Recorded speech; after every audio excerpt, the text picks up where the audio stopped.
ya. Selamat pagi, selamat siang, selamat sore untuk rekan-rekan mahasiswa DKV Udinus dan semua yang menyaksikan hari ini.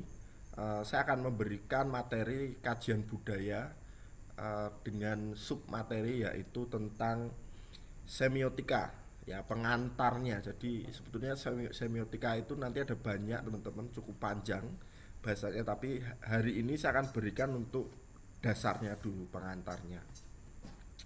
Oke, saya akan mulai dulu dari definisi ya. Jadi apa itu semiotika? Jadi semiotika kalau secara asal kata itu berasal dari kata Yunani yaitu simeon dan logi, yang artinya itu adalah ilmu tentang tanda atau ilmu yang mempelajari kaidah-kaidah tanda di tengah masyarakat. Nah, persoalannya kan kalau kita hanya mendefinisikan seperti ini, itu kan kayak ini ya, kayak anak SD ya. Apa itu semiotika? Itu ilmu yang mempelajari tentang tanda, selesai gitu. Nah, tentu nggak seperti itu. Ini hanya versi ringkas ya. Nanti ada banyak definisi yang jauh lebih komprehensif, yang akan lebih lengkap. Karena sebetulnya kalau kita belajar tentang semiotika ini sangat panjang gitu ya, karena dinamika tanda yang oleh masyarakat itu sangat-sangat kompleks teman-teman ya. Nah, uh, jadi awalnya semiotika itu sebetulnya ilmu yang kaitannya dengan linguistik ya, dengan linguistik atau bahasa. Jadi sebelum masuk ke ranah visual, masuk ke ranah desain, masuk ke ranah seni rupa, itu memang terlebih dahulu itu ada di disiplin linguistik gitu. Maka juga disebut istilah lainnya itu ada semasiologi, simemik dan semik tadi gitu. Jadi tapi itu sebetulnya mirip ya, hanya nanti persoalannya itu ada yang dari sudut pandang bahasa linguistik atau bahasa secara audible, tapi juga ada bahasa yang secara visual gitu. Dan nanti pada uh, materi saya ini nanti akan tentu fokusnya itu adalah fokus pada ranah visual. Nah, jadi ada beberapa tokoh untuk semiotik, tapi ada dua yang paling menonjol. Nah, yang pertama itu ada Charles Sanders Peirce, ya, ini dari Amerika. Dan yang kedua itu adalah Ferdinand de Saussure, ini dari Eropa. Nah, keduanya ini ada di era yang sama, sekitar tahun 1800-an hingga 1900-an. Tapi keduanya ini nggak pernah bertemu gitu. Jadi karena yang satu dari Amerika, yang satu dari Eropa gitu. Yang unik, jadi keduanya ini memiliki bahasan yang relatif sama, yaitu tentang tanda atau dinamika tanda gitu. Nanti masing-masing dalam menguraikan memang keduanya ini ada sedikit perbedaan teman-teman, tapi nanti yang saya ungkapkan yang ada di materi ini secara global dulu. Jadi kita akan ambil definisi-definisi atau konsep-konsep secara umum dulu untuk kita memahami secara komprehensif apa itu semiotika di tahap awal ini. Nah, jadi apa Peirce itu memakai istilah semiotik, tapi kalau Saussure itu lebih banyak memakai istilah semiologi, tapi pada dasarnya itu sama itu ya, dua-duanya. Nah, lalu mengapa kita harus belajar tentang semiotika? Jadi karena apa? Jadi yang pertama itu untuk menunjukkan bagaimana terbentuknya tanda di masyarakat. Jadi manusia itu produser tanda ya, produser tanda yang paling banyak gitu ya. Jadi kenapa setiap hari manusia itu menghasilkan tanda, misalnya apa, kalau mau memutuskan sesuatu kemudian melempar koin, kalau koinnya itu misalnya angka, oh berarti jawabannya ya. Sementara kalau koinnya misalnya berada di baliknya gambar orang itu misalnya, oh berarti tidak, misalnya seperti itu. Itu sebenarnya pada saat itu manusia sedang menciptakan sebuah tanda lewat apa? Lewat melempar koin tadi. Nah, itu contoh. Nah, jadi banyak, ya itu hanya salah satunya. Contoh yang lain, bagaimana manusia menciptakan tanda sebagai produsen tanda itu misalnya cara berpakaian. Ya, bagaimana seorang ingin menampilkan dirinya itu sebagai seorang yang profesional, pasti berpakaiannya juga akan rapi, akan formal dan lain sebagainya. Tapi kalau misalnya ada orang yang mau menunjukkan sebagai orang yang terjun di dunia seni, kreatif dan lain-lain, mungkin gayanya lebih casual, lebih lebih campur aduk, lebih apa namanya, uh, apa ya, unik dan lain sebagainya gitu. Bahkan potongan rambut pun itu juga menjadi sebuah tanda untuk menunjukkan apa namanya, sebuah pesan-pesan tertentu. Jadi, nah, semiotik itu mempelajari itu. Jadi tentang bagaimana dinamika terbentuknya sebuah tanda yang ada di masyarakat. Nah, makanya setiap tanda itu juga memiliki kaidah dan aturan-aturan. Nah, semiotik nanti juga mempelajari bagaimana sih kaidah-kaidahnya, aturan-aturan tandanya. Nah, nanti akan ada contohnya ini nanti di slide saya selanjutnya. Nah, lalu manfaat yang berikutnya adalah untuk pemilihan, mengkombinasikan dan penggunaan tanda-tanda dengan cara tertentu sehingga dia dapat mempunyai makna dan nilai sosial. Jadi apa, bagaimana kita memilih sesuatu lalu mengkombinasikan dengan objek-objek yang lain sehingga itu nanti bisa menjadi cara untuk berkomunikasi menjadi sebuah tanda, itu tentunya juga akan dipelajari di semiotik. Nah, lalu apa lingkup dari semiotik? Jadi lingkup dari semiotik itu yang pertama adalah bahasa. Ya, tadi saya sudah sebutkan di awal bahwa yang awal dari semiotik itu merupakan ilmu dari linguistik, ya, bagian dari linguistik. Jadi uh, verbal, sesuatu yang verbal yang kita ucapkan, yang saya ucapkan, yang Anda ucapkan itu adalah sebuah tanda. Nah, dan sistem tanda yang lain itu tentunya juga ada yang bersifat visual, ya, tentunya visual maupun yang non visual tadi, ya, termasuk yang verbal tadi. Nah, lalu ada quote, ya, sign is not a sign before someone give an interpretation as a sign. Jadi maksudnya adalah gini, tanda itu belum menjadi sebuah tanda ketika kita belum menginterpretasikan itu sebagai sebuah tanda. Ya, maksudnya bagaimana, Pak? Misalnya kain putih, ya, kain putih. Kain putih kalau kita belum menginterpretasikannya itu sebagai sebuah tanda, maka ya kain putih adalah kain putih, selesai. Itu bukan sebuah tanda. Tapi kalau kita menginterpretasikan itu sebagai tanda, itu bisa menjadi tanda. Misalnya apa?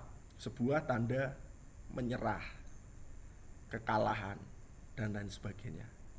Ya, itu contoh. Nah, hal-hal yang lain pun juga sama seperti itu. Sama yang saya sebut di awal tadi, melempar koin tadi. Yang melempar koin itu bukan menjadi sebuah tanda ketika kita belum menginterpretasikan itu sebagai sebuah tanda. Melempar koin ya melempar koin aja gitu. Apa maksudnya? Ya gak ada maksud apa-apa. Tapi ketika kita menginterpretasikan itu sebagai sebuah tanda, maka dia menjadi tanda.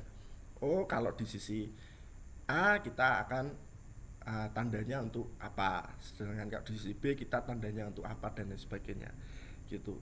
Dan hal-hal yang lain tuh juga sama seperti itu, ya. uh, apa, sesuatu baru bisa menjadi tanda kalau kita menginterpretasikan sebagai sebuah tanda, dan itu bisa apapun, teman-teman, bisa apapun, ya. Misal contoh yang lain, misalnya kejatuhan cicak. Nah, ada yang tahu ya kejatuhan cicak. Ya, kalau kita tidak menginterpretasikan itu sebagai tanda kejatuhan cicak, ya sudah ada cicak di atas, karena nggak lengket jatuh, itu selesai gitu. Tapi ketika kita menginterpretasikan itu sebagai tanda, itu bisa punya makna. Ya, apapun itu maknanya, entah katanya mau ada kesialan atau apa gitu, gitu, ya, gitu. Nah, semiotik tadi itu sebetulnya mempelajari dinamika-dinamika tersebut. Ya, makanya yang saya sebutkan tadi di awal mengenai ilmu tentang tanda itu bukan hanya sekedar definisi ilmu tentang tanda kayak anak SD menyebutkan sebuah definisi itu, tetapi kompleksitasnya kita juga harus memahami gitu ya, gitu. Nah, tanda itu terdiri dari dua hal. Yang pertama itu adalah sesuatu yang bersifat konkret atau thing, ya, konkret. Dia berwujud konkret, ya, bisa dilihat, bisa diraba, ya, sesuatu yang eksis di dunia, ya, konkret. Tapi sisi yang berikutnya adalah sesuatu yang abstrak atau meaning, ya, abstrak. Nah, sama kayak tadi yang konkret, koin itu konkret, ya. Koin itu adalah sesuatu yang thing, ya, sesuatu yang konkret, ya. Tetapi maknanya itu adalah sesuatu yang abstrak, gitu. Sama kayak kejatuhan cicak tadi ya, cicaknya itu sesuatu yang konkret. Tapi makna dari kejatuhan cicak itu bisa abstrak. Setiap orang bisa memaknainya secara berbeda. Bahkan ada orang yang tidak memaknai itu sebagai sesuatu yang apa gitu. Itu ya apa, sekedar cicak jatuh saja. Jadi ada sesuatu yang konkret, bendanya atau sesuatu yang dilihat bisa berwujud, tapi ada yang bersifat konkret, yaitu maknanya tadi, yang abstrak tadi, yang apa, sesuatu yang artinya bisa bermacam-macam tadi. Nah, contoh ini misalnya, ya, ini contoh adalah dinamika. Ini adalah gambar yang pertama. Nah, setiap tanda itu memiliki hubungan yang apa ya? Yang pertama tadi kan konkret, ada wujudnya. Ini wujudnya adalah seorang perempuan yang sedang bersedih. Nah, setiap tanda itu pasti menghasilkan makna. Nah, biasanya makna itu abstrak dulu yang pertama. Abstraknya bagaimana? Tidak jelas. Ini ada orang parubaya, dia memegang dagu bersedih. Tapi kita tidak tahu ini bersedih karena apa. Abstrak. Nah, lalu ada gambar kedua, dilengkapi dengan foto yang robek. Oh, kita mulai yang abstrak ada sedikit jelas gitu. Bahwa oh, si perempuan ini bersedih karena dia mengalami sebuah guncangan atau apa ya namanya, hubungan yang tidak sehat dalam pernikahan misalnya. Makanya itu ada foto pernikahan yang sobek. Tapi ini juga masih abstrak, belum jelas. Nah, makanya dia butuh tanda yang lain. Nah, ada apa tanda yang lain? Itu adalah tulisan The Divorced Woman. Gitu. Oh, nah, ini baru jelas. Sesuatu yang abstrak tadi menjadi semakin jelas ketika ada penjelasan berupa tanda-tanda yang lain seperti foto yang dirobek dan ada tulisan The Divorced Woman. Berarti oh, perempuan ini bersedih karena dia mengalami sebuah perceraian di pernikahannya. Nah, ini maksudnya. Nah, di dalam semiotik apa yang gambar-gambar ini, ya, gambar foto, gambar tulisan ini disebut dengan istilah jangkar semantik atau sesuatu yang mengaitkan objek-objek yang lainnya supaya dia menjadi makna yang lebih utuh dan lebih jelas. Gitu. Ini kalau di semiotik seperti itu. Sama nanti kalau apa namanya, membuat poster, membuat iklan layanan masyarakat, membuat apapun ya, itu kita butuh jangkar-jangkar semantik itu supaya apa, maknanya biar nggak terlalu abstrak, makin lama makin spesifik. Makanya kita butuh ilustrasi nggak cuma satu, ilustrasi mungkin bisa 2 atau 3, bahkan perlu diperkuat dengan tulisan. Nah, itu contoh. Nah, itu semiotik itu berperan di situ. Nah, semiotika itu di tahap pertama itu ada namanya istilah semiotika struktural. Kita akan fokus di struktural ini untuk pengantar. Itu tokohnya yaitu Saussure dan Barthes. Ya, Roland Barthes ini bapak dari semiotika struktural. Jadi pandangan dari semiotika struktural itu adalah bahasa dan tanda itu dibangun oleh struktur yang tetap, mengikat, unity, berulang dan tidak berubah. Nah, contoh misalnya kayak ini tadi sebelumnya, ya, kita baru bisa melihat tanda ini secara utuh karena ada unity, ada kesatuan dari gambar satu dengan gambar yang lain, lalu diperkuat dengan unsur yang lain, yaitu apa? Tulisan tadi. Ini mengikat utuh, unity, satu kesatuan. Nah, makanya ini adalah semiotika struktural ini tadi. Jadi ada aturan-aturan, ada apa, kita melihat ini sebagai sesuatu yang utuh atau istilahnya adalah totalitas ketika tanda itu bergabung dengan tanda-tanda yang lain. Nah, contoh kalau di visual yang lain apa? Misalnya tubuh kita ini kalau kita fungsikan sebagai tanda, kita harus melihat ini sebagai satu totalitas, satu unity, satu kesatuan. Baju saya, potongan rambut saya, wajah saya bagaimana, gestur saya bagaimana. Jadi apa yang ada di dalam diri saya, setiap variabel-variabel tadi itu dinilai secara utuh. Itu bukan cuma sekedar omongannya tok, tapi juga gesturnya, ya, wajahnya, ekspresinya, bajunya bagaimana dan lain sebagainya. Nah, sama kayak apa namanya, poster ini. Nah, lalu makna ya tidak terkait dengan esensi tanda, tetapi dari relasi dari unsur-unsur tanda dalam sebuah totalitas tadi ya.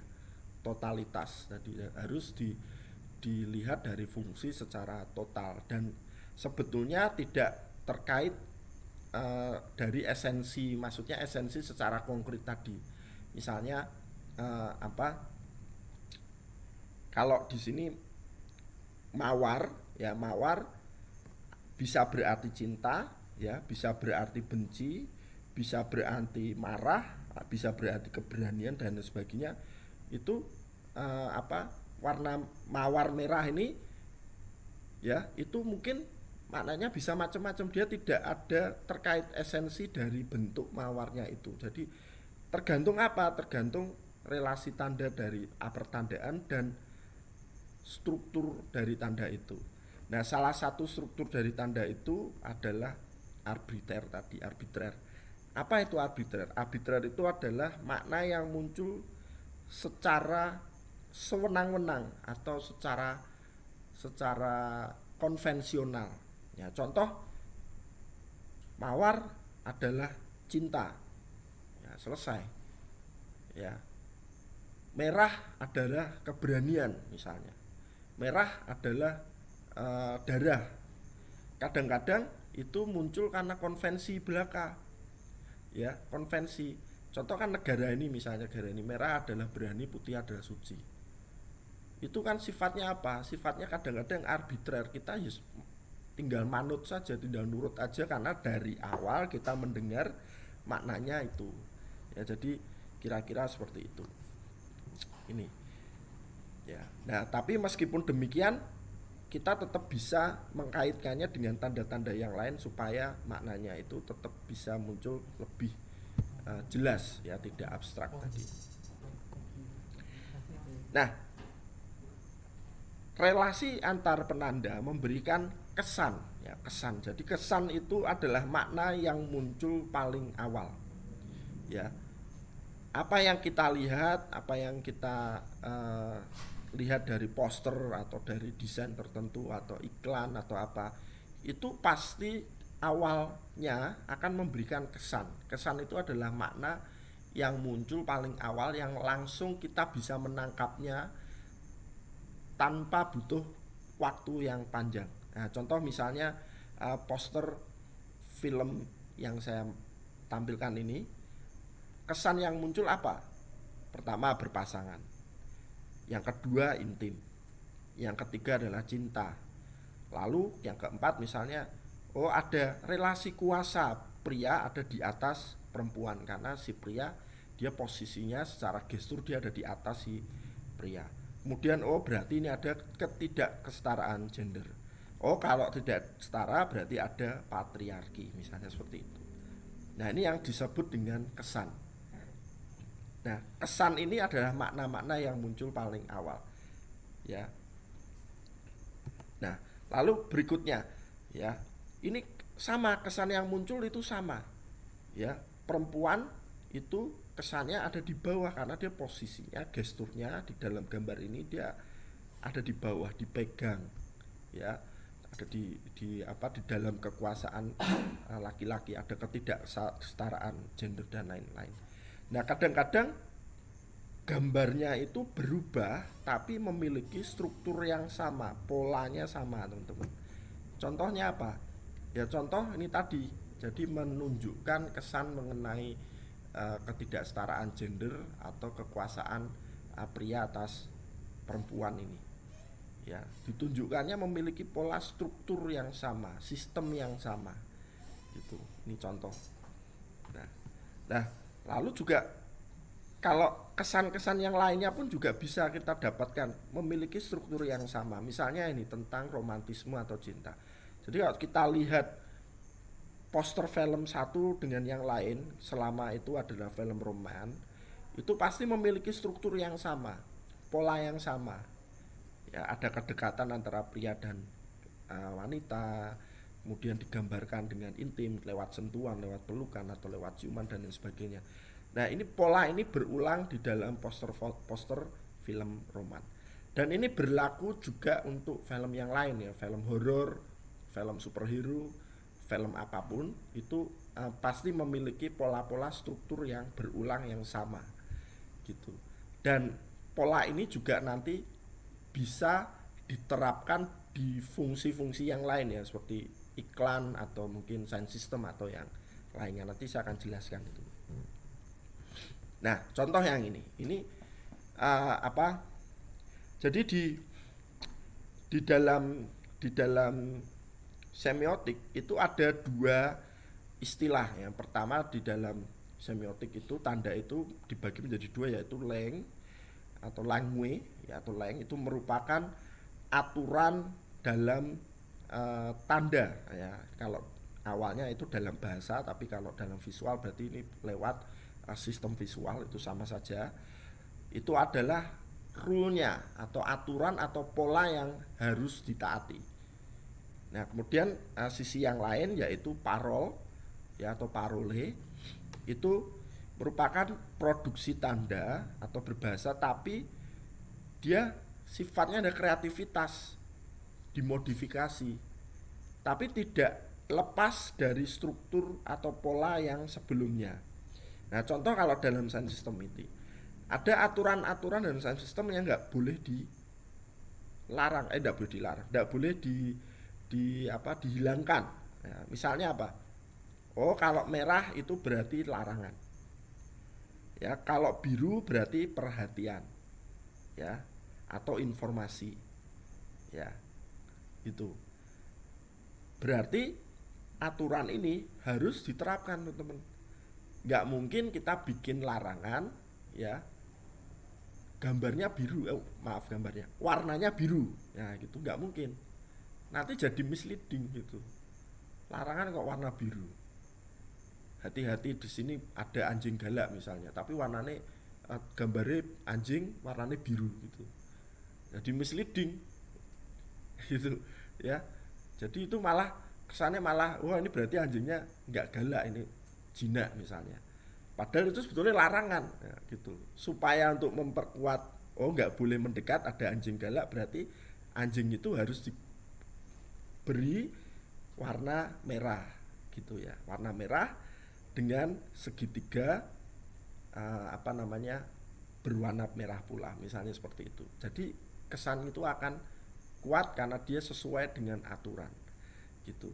Nah, kalau parul itu merupakan modifikasi ya. Ini contoh kalau misalnya di tempat wisata itu biasanya kan ada modifikasi.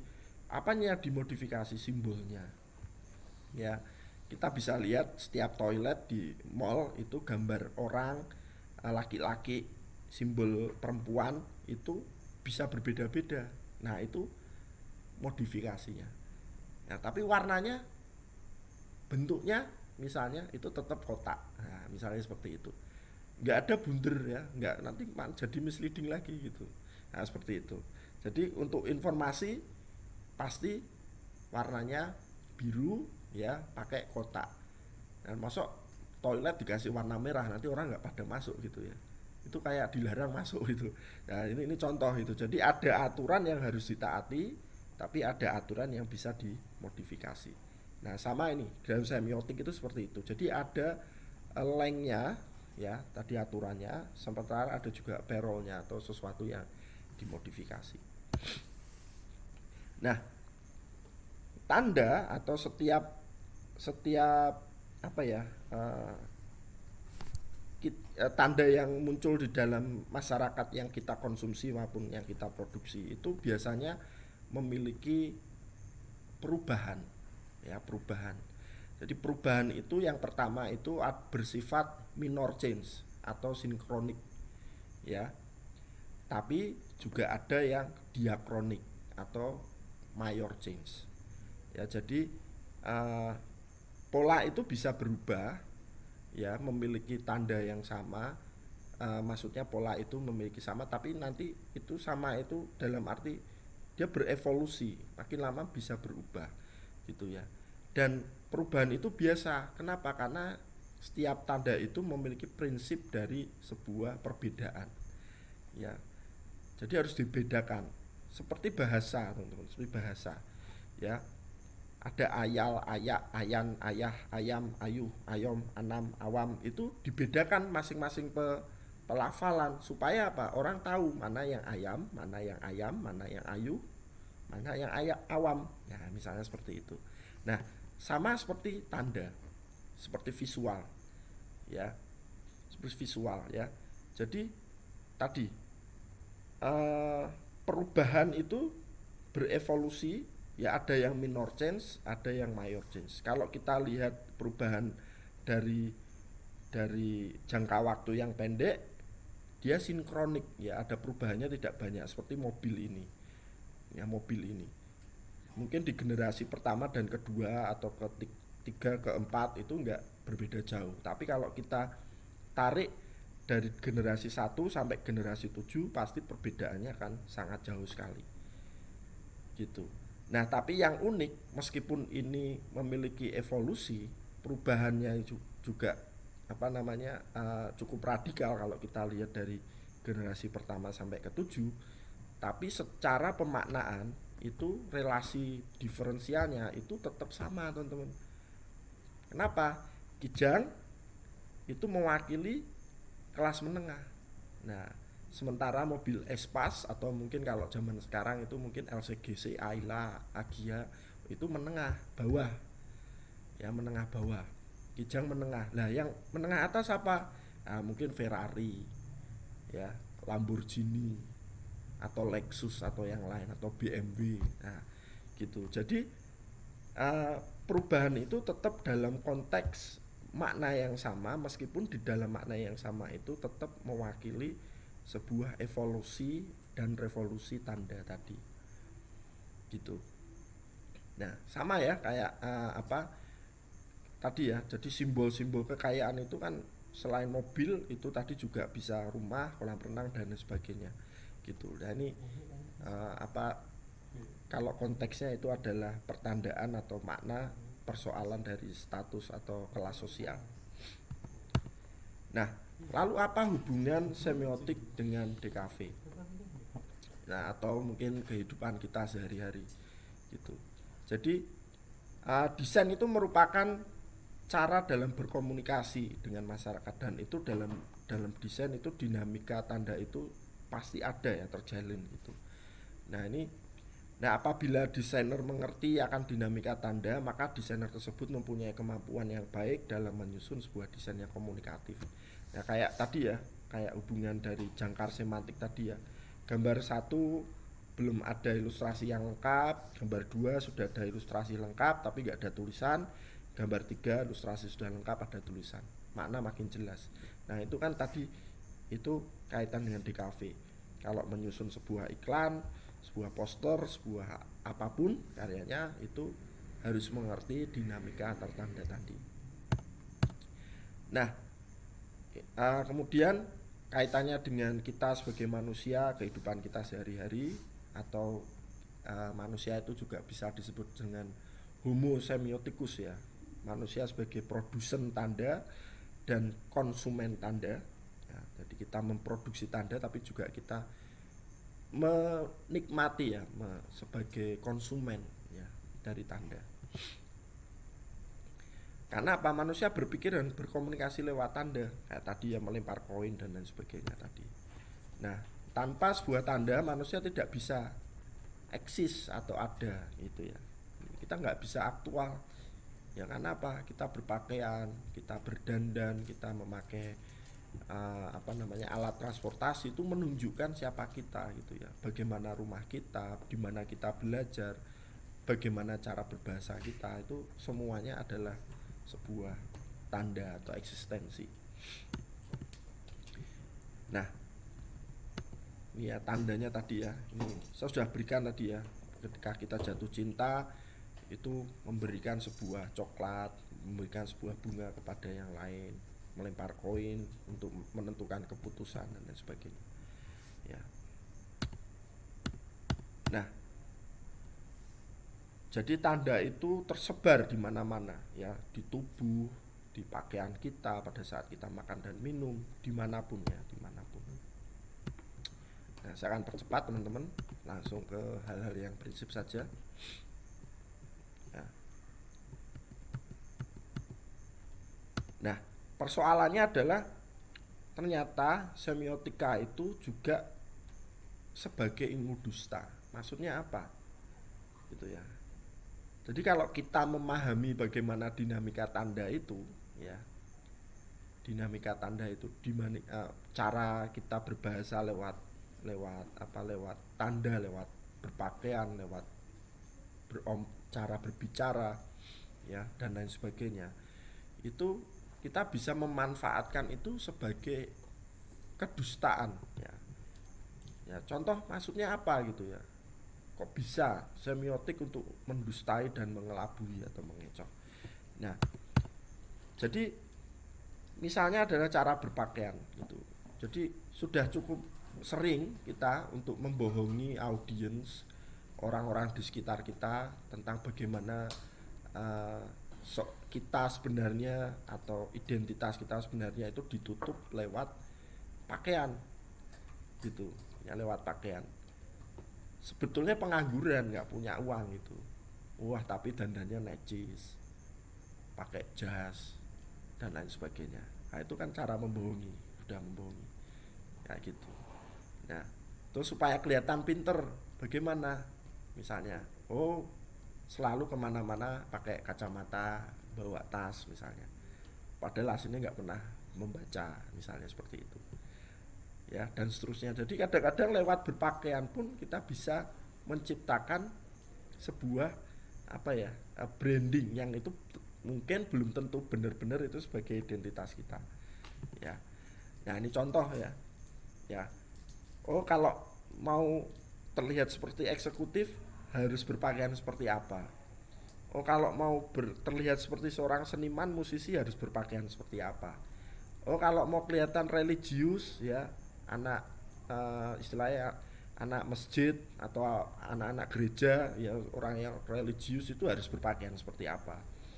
Oh kalau mau terlihat seperti anak rumahan atau emak-emak atau mungkin profesional atau mungkin apa, harus berpakaian seperti apa. Semuanya memiliki aturan, memiliki pola, memiliki konvensi. Nah, biasanya cara-cara berpakaian ini kita bisa pakai untuk branding tadi ya, yang kadang-kadang itu tidak sesuai dengan identitas asli kita. Nah, itu tadi ya, makanya bisa juga untuk sebagai mendustai tadi ya. Nah, kita bisa terapkan itu. Nah, mungkin itu saja dari saya hari ini teman-teman, semoga bermanfaat. Dan ini tentunya ini masih pengantar ya, bahwa semiotika ini sebetulnya adalah ilmu yang cukup kompleks teman-teman, karena nanti kalau misalnya lebih detail itu tiap tokoh dari semiotik itu memiliki pemaparan yang sedikit berbeda satu dengan yang lain. Dan semiotik itu juga ada alirannya gitu ya. Yang pertama ini tadi yang saya sampaikan itu adalah aliran struktural ya. Nah, ada juga nanti adalah aliran yang post strukturalis ya, itu berbeda lagi. Nah, oke, semoga bermanfaat, dan kalau ada pertanyaan nanti bisa dilanjutkan di Kulino atau lewat komentar. Terima kasih. Saya akhiri presentasi ini.